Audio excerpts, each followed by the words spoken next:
Eu era a primeira mulher e já há muito tempo que não aparecia uma mulher a liderar. E ainda por cima tinha 36 anos e pesava 57 kg, porque entretanto tive um problema oncológico. Ou seja, o que é que diziam? A Barbie ganhou as eleições. A Barbie ganhou as eleições. Eu tinha gente nas assembleias a dizer, antigos presidentes de junta, a dizer-me que o meu grande feito era ser mulher e ser jovem.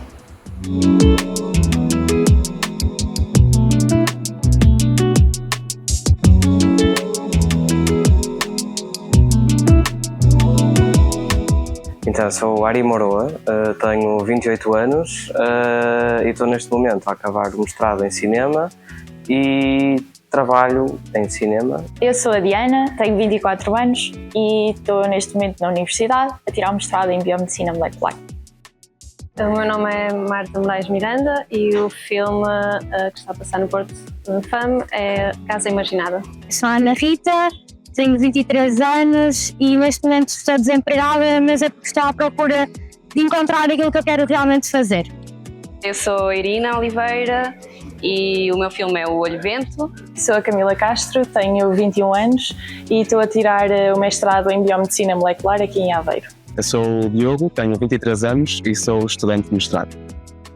Carla Cerqueira, sou docente na área das Ciências da Comunicação e sou investigadora na área dos estudos feministas dos média. O meu nome é Maria Lima e o meu filme é O Elefante na Sala. Sou Beatriz Guião, tenho 20 anos e estudo cinema audiovisual. O meu nome é Tayane, eu tenho 25 anos e agora trabalho quando sou estudante de designer no Porto. O meu nome é Isa Cancela e o meu filme é o Sunflower. Olá, eu sou a Maria, eu tenho 22 anos e sou estudante da Universidade de Aveiro e estou a fazer um mestrado em Biomedicina Molecular.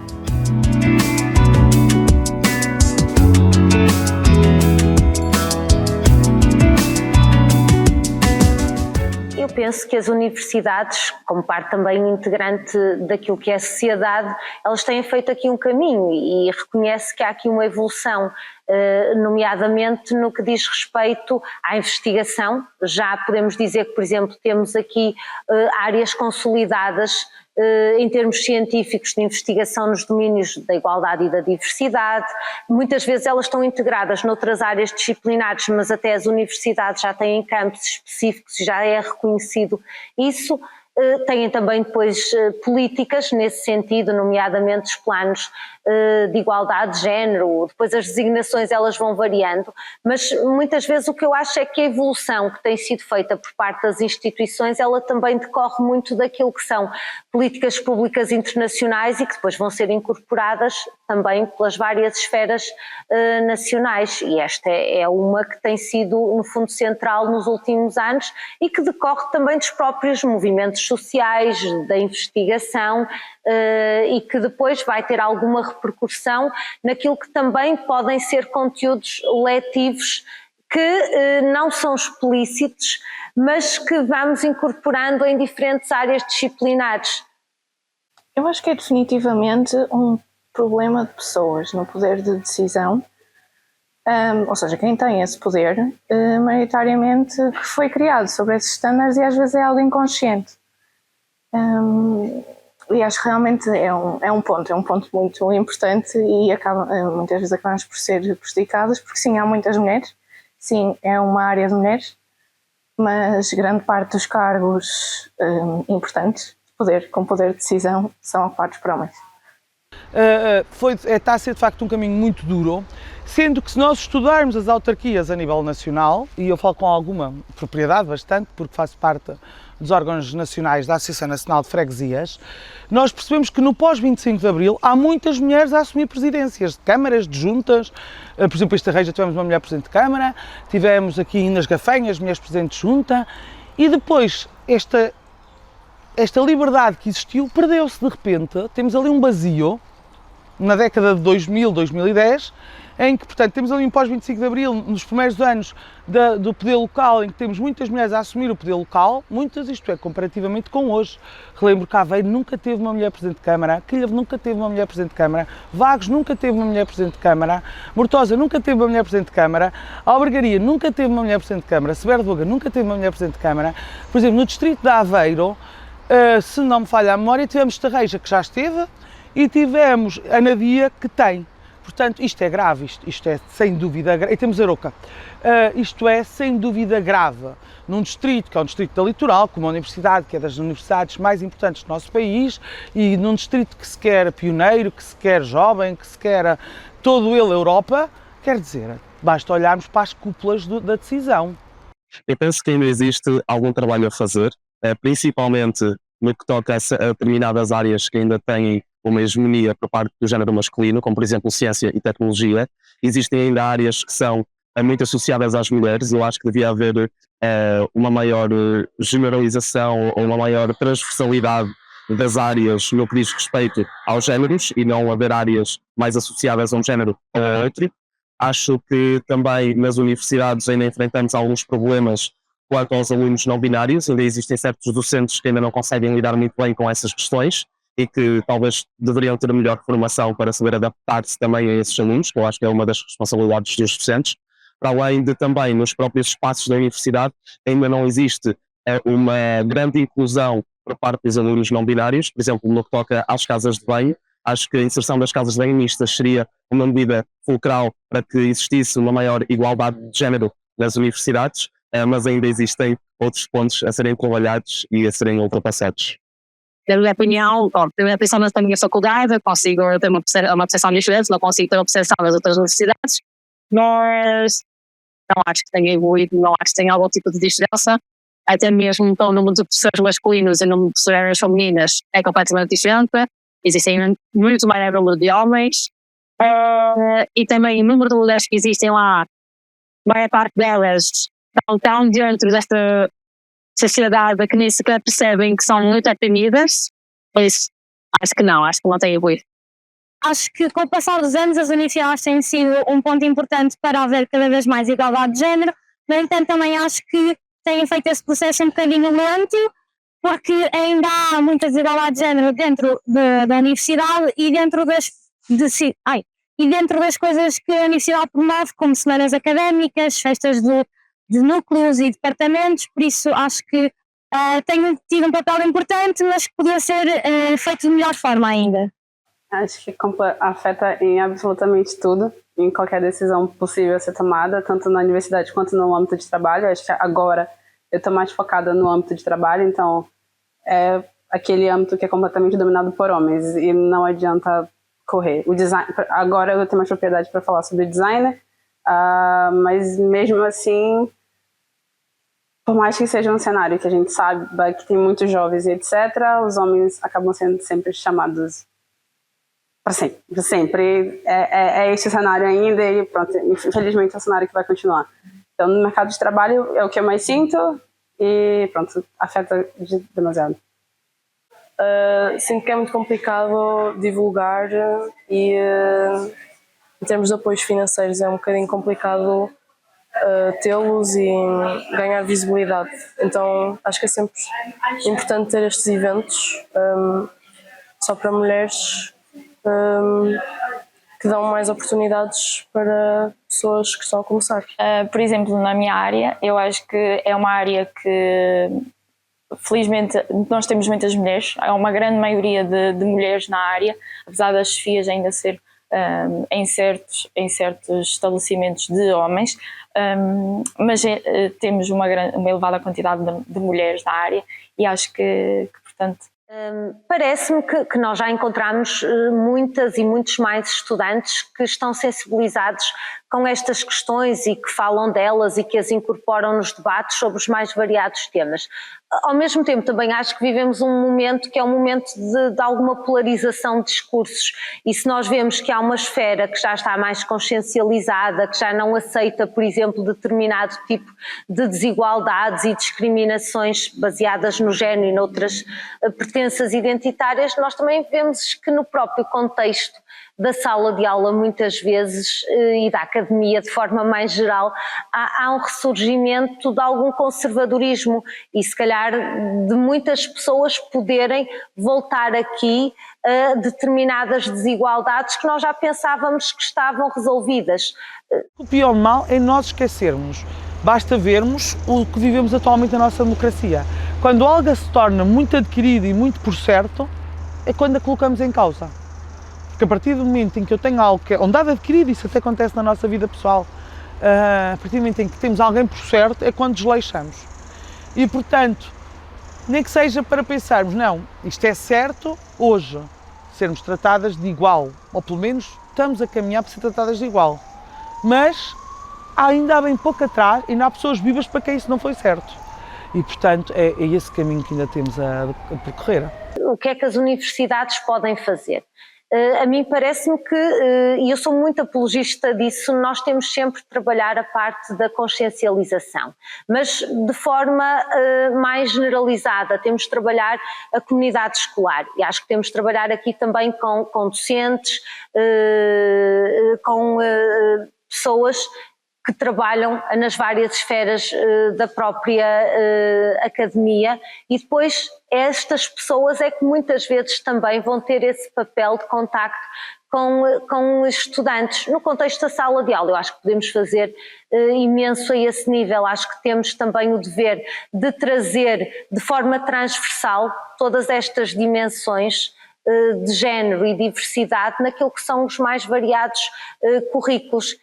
E essa tem sido uma preocupação que me parece que tem sido reduzida só a algumas pessoas e àquelas que já estão consciencializadas e que trabalham na área, e acho que há aqui um caminho ainda muito grande a fazer. Se nós não olharmos isto como uma área transversal a todos os domínios, nós não vamos conseguir promover aqui mudanças e não estamos a contribuir, se calhar, para criar profissionais que são mais inclusivos, inclusivas, que promovam a justiça social. Portanto, quando eu digo que as palestras e que se tem que promover, não é irmos para lá, estarmos 3 horas a falar com eles, que isso não interessa nada, nem eles apreendem nada. Portanto, é de facto pô-los em confronto com a vida real, mostrar-lhes que não há barreiras e que podem ser tudo, sobretudo naquela idade, e nós escolhemos o 8º ano, porque depois o 9º ano eles já têm que fazer, já é o término de um ciclo, e eles já têm que fazer decisões que os vão condicionar para a vida. E, portanto, nós escolhemos normalmente para a palestra o 8º ano, é o ano que nós preferencialmente escolhemos, e, portanto, no Dia da Mulher, que ainda é ali no meio do segundo semestre, no meio do segundo período, agora início do segundo semestre, que é para eles ainda vão a tempo, no 8º ano ainda vão a tempo de pensar, não, eu se calhar até posso ser também educador de infância, e não é isso que me torna menos másculo, ou se calhar eu tenho a estar assim franzininho, mas eu posso ser piloto de um navio de grande porte ou de um avião enorme. Pois, para mim, neste caso, este filme é um filme feito em contexto de universidade, portanto não houve tanta relação com esse contexto de trabalho. Eu próprio, o meu primeiro trabalho é mais ligado à arquitetura, portanto acaba por ser uma forma que eu tenho de me expressar e uma ferramenta que eu tenho utilizado ultimamente e que realmente me tem feito descobrir novas coisas, mas ainda não necessariamente em contexto de trabalho. Estou agora a começar um projeto novo, mas não sei muito bem o caminho a que isto vai levar, portanto, exato. Foi a primeira vez que eu fiz algum trabalho autobiográfico. Isso para mim foi um passo importante, porque eu nunca tinha tratado de coisas tão pessoais e eu acho que partilhar essa visão do ponto de vista de mulheres é super importante. Pronto, neste caso o meu tema acaba sempre por ser a casa e coisas à volta da temática da casa. É assim, é difícil porque eu acho que tudo devia ser natural e acho que devia ocorrer de forma natural a presença de qualquer grupo num espaço político e num espaço da administração pública. Devia ocorrer de forma natural, ou seja, qualquer pessoa devia existir naquele lugar de uma forma normal, mas não vemos isso acontecer, por isso as cotas continuam a ser o que funciona melhor, mas acho que deveriam ser ainda mais incisivas e mais controladas. E depois acho que esses espaços, antes de tudo, deveriam começar a promover políticas de inclusão que nos fizessem sentir válidos e que existimos naquele espaço, ou seja, que podemos realmente existir naquele espaço, porque a maior parte das vezes acho que qualquer pessoa dessa comunidade ou qualquer pessoa dessas comunidades que estamos a falar tende por vezes a nem sequer dar um passo de se aproximar desses lugares por perceber que não tem visibilidade ali e não pode criar a sua própria comunidade, não pode criar relações com outras pessoas, e essa sensação de solidão acho que invalida completamente e desconecta-nos completamente dessa vida política e administração pública e muitos outros cargos. E acho que medidas muito simples como, por exemplo, eu entrar num espaço de uma administração pública e nos crachás que têm os nomes também ter os pronomes, haverem casa de banhos inclusivas, não termos quase sempre mulheres e que são, onde se nota a utilização do corpo em locais de atendimento ao público, do corpo no sentido de ter que dar visibilidade à parte corporal, notar perfeitamente a diferenciação entre a roupa que um homem cis pode vestir e a roupa que uma mulher cis pode vestir num atendimento ao público, e a prioridade que dão às mulheres mostrarem a pele e mostrarem tudo isso, ou seja, evitarmos esses comportamentos e tentarmos parar esses comportamentos e tentarmos criar novos, acho que pode trazer mais pessoas e que pode de facto tornar o espaço político num lugar mais inclusivo e mais convidativo a toda a comunidade. Eu imagino-me se calhar, quando eu fui candidata, se tivesse noção do que ia ser, porque não havia mulheres presidentes de junta, só havia em Jogueira e já era repetida, portanto, aqui na minha zona geográfica nunca tinha havido. Eu imagino que, se calhar, se eu tivesse visto o que me iam fazer, eu não queria ter ido. Portanto, é também importante disciplinar o respeito e aí os tribunais, a tal coisa, também têm um papel importante, e as redes sociais e o controle do que se pode e não se pode fazer, porque é desde logo a exposição e que a mulher tem muito receio. Depois, os horários das reuniões, voltamos, junto com os lobbies partidários, ou seja, temos o caldeirão pronto para as pessoas não quererem ir. Eu acho que as mulheres, quando estão numa entrevista ou a falar para pessoas, as pessoas tendem sempre primeiro a olhar para o seu aspecto do que propriamente para aquilo que elas estão a dizer. E acho que isso pode ser a principal desvantagem, ir primeiro para o físico e para aquilo de não levar a sério o que é que ela está a dizer e só depois perceber o importante. Certeza que se estivéssemos a falar de um homem presidente, jamais isto sucederia. E de facto o desafio desde logo consideram-nos logo ou é Barbie Panda, ou porque está mal vestida, ou porque está bem vestida demais, ou seja, é exigível à mulher toda uma situação que não é exigível a um homem. O homem pode aparecer como quiser, pode não ter obra, que está tudo bem. E, portanto, ainda há um longo caminho. E atenção, eu não sinto isto, e é importante dizer isto do povo. O povo sempre me acarinhou imenso, a população, o povo português sempre me acarinhou imenso, aliás. Eu até acho que estes nomes, que estes alcunhas que vão dando, ainda fizeram o povo estar mais solidário, porque isto, na realidade, mexe com uma característica que o povo português tem, para mim, que é das melhores características, que é a solidariedade. Sabe, o povo solidário é o povo português. O que é que eu acho? Acho que o problema é mesmo as cúpulas partidárias e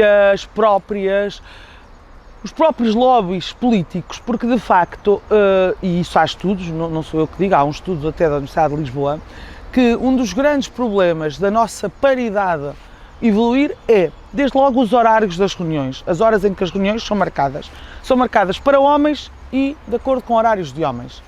Eu ainda fiz uma Assembleia de Freguesia, pedi para ser feita uma Assembleia de Freguesia às 7 da tarde, ficaram todos ofendidos que isso não é hora.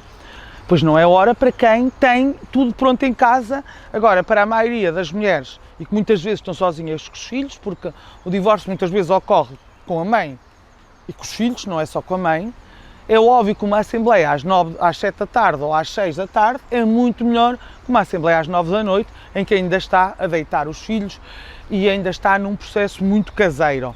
E, portanto, os horários das reuniões, todos às 9 da noite, a acabar à 1 da manhã e às 2, isto é de todo um boicote.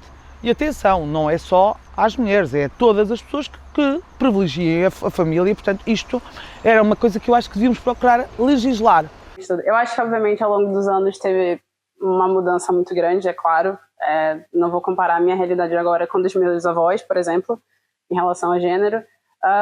Mas pronto, eu acho que de uns 4 anos para cá a gente estava tendo uma conversa mais aberta, principalmente em relação a gênero, e regrediu tudo. Eu acho que, obviamente, politicamente influencia, e eu acho que a gente está regredindo, e o meu medo acaba regredindo ainda mais. Ouvindo-os, principalmente. Acho que falta um bocadinho estas iniciativas de trazer as vozes dos jovens um bocadinho a quem realmente tem poder de decidir e a quem realmente quer ouvir. Porque é muito bonito nós andarmos aqui a falar e cheios de iniciativas, ok, a tentar fazer-nos ouvir, mas se não chegarmos a alguém que efetivamente quer ouvir, não nos vale nada.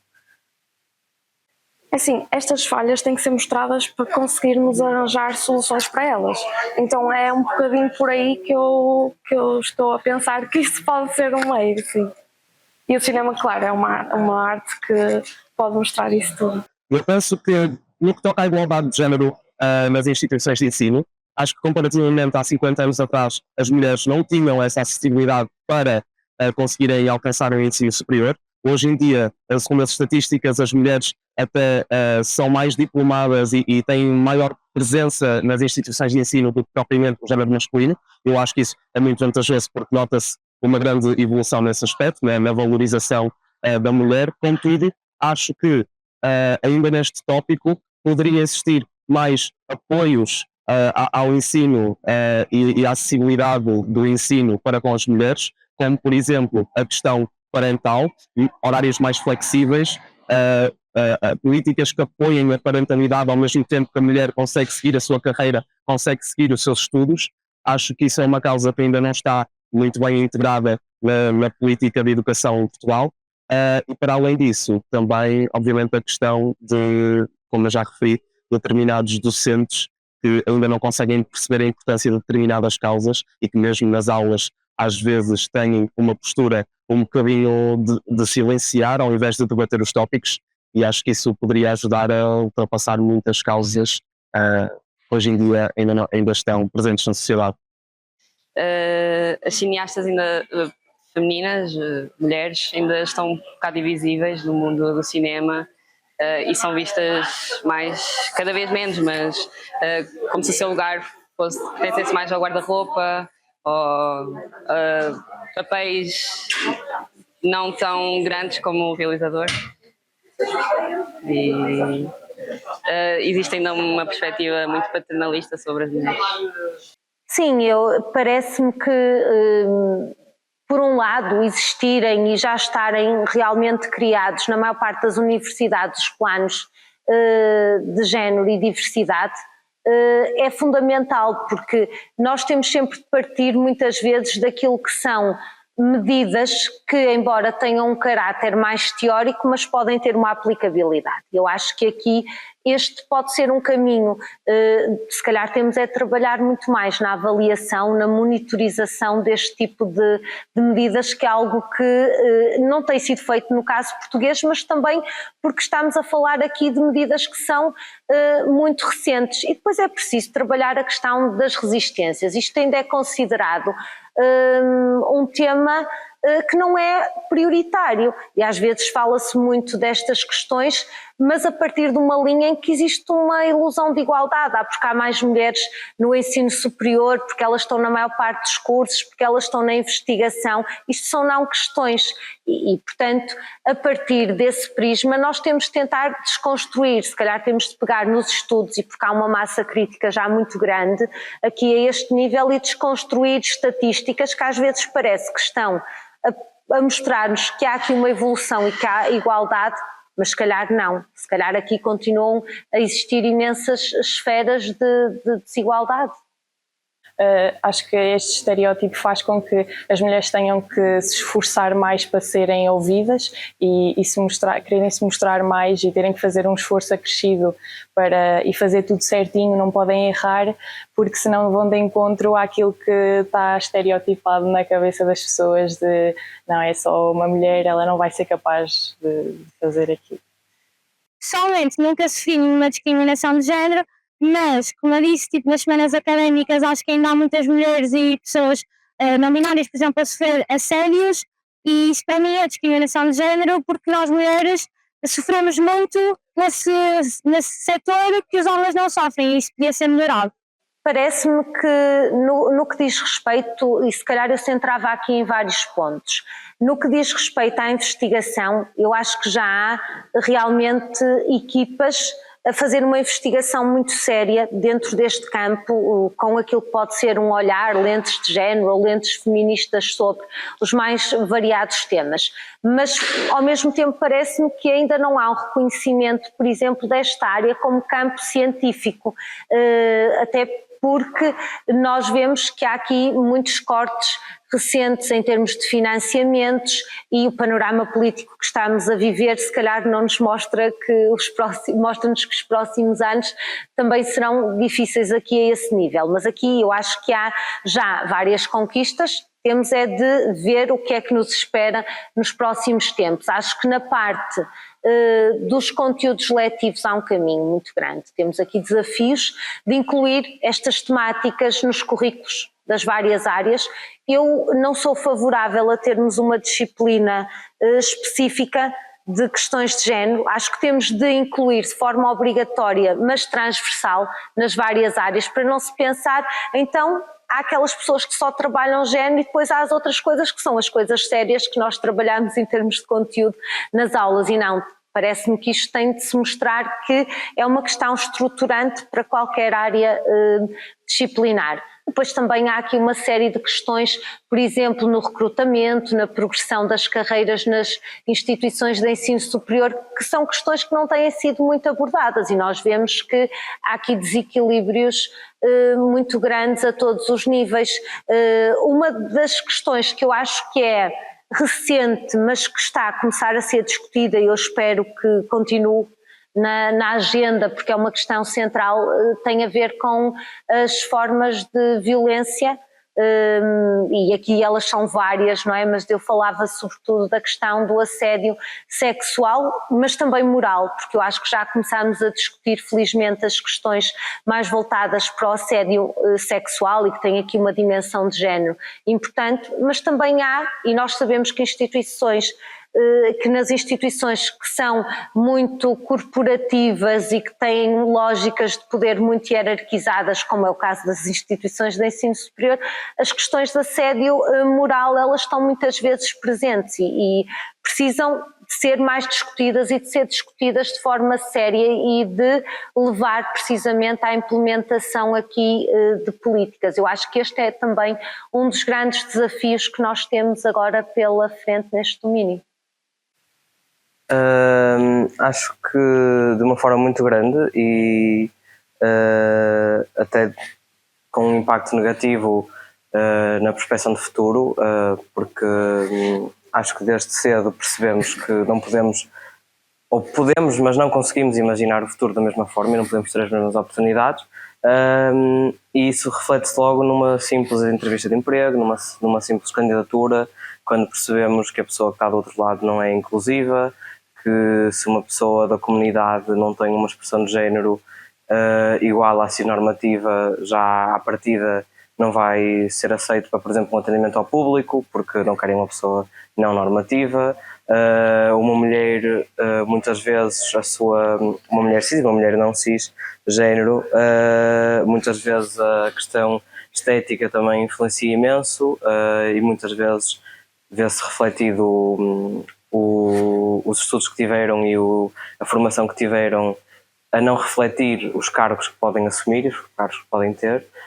Por isso tudo e por ainda mais tópicos, acho que o impacto infelizmente não é negativo e não só social, mas também individualmente para cada pessoa.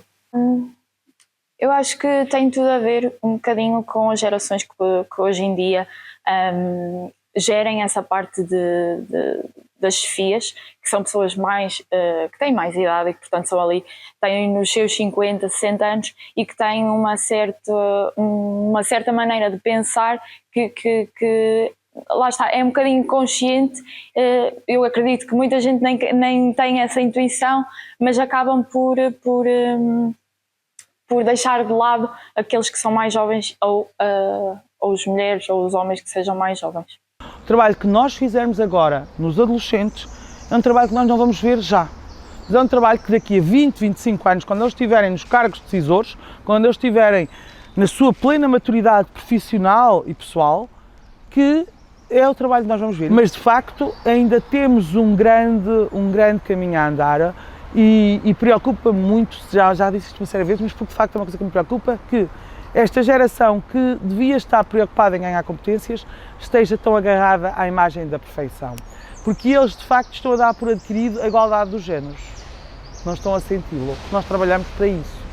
Mas até que ponto é que daqui a 25 anos não se perde a igualdade de géneros porque não se preocuparam em ganhar os skills e as competências para daqui a 25 anos estarem nos cargos decisórios. E eu acredito que nós só podemos ter uma universidade mais inclusiva e diversa se nós escutarmos as outras pessoas e se nós abrirmos essa possibilidade de diálogo. E parece-me que muitas vezes isso ainda não acontece. Nós não escutamos quem temos, por um lado, dentro da nossa comunidade escolar, aqui a diferentes níveis, mas nós também não escutamos aquilo que é a sociedade e o que a sociedade espera de nós. E eu acho que aqui temos um papel muito importante, que é o papel de contribuir, por um lado, para a cidadania. Este é o espaço que é o espaço do conhecimento, mas também é o espaço de promoção da cidadania, e isto tem uma ligação extremamente direta com a promoção das questões de inclusão e diversidade, e acho que nós precisamos de articular aqui mais atores sociais, de não achar que muitas vezes a academia e as universidades é que sabem tudo e são detentoras do conhecimento. É preciso construir mais em conjunto e perceber o que é que está, que mutações é que estão a ocorrer fora, não é fazer conhecimento a partir de dentro e para dentro da própria academia, é precisamente numa lógica mais colaborativa, mais participativa, em que todas as vozes têm de ser chamadas à ação. E aqui, quando nós pensamos, nós temos de perceber que sociedade é que temos, e nós temos pessoas na sociedade que são extremamente diversas, e se nós virmos, não é isso que nós muitas vezes temos, nem no contexto das salas de aula, nem no contexto daquilo que são as equipas de investigação, não temos isso em quem são oradores e oradoras dos eventos, em quem está a assistir a esses eventos, e portanto alguma coisa aqui está a falhar e nós temos de refletir em conjunto sobre isto.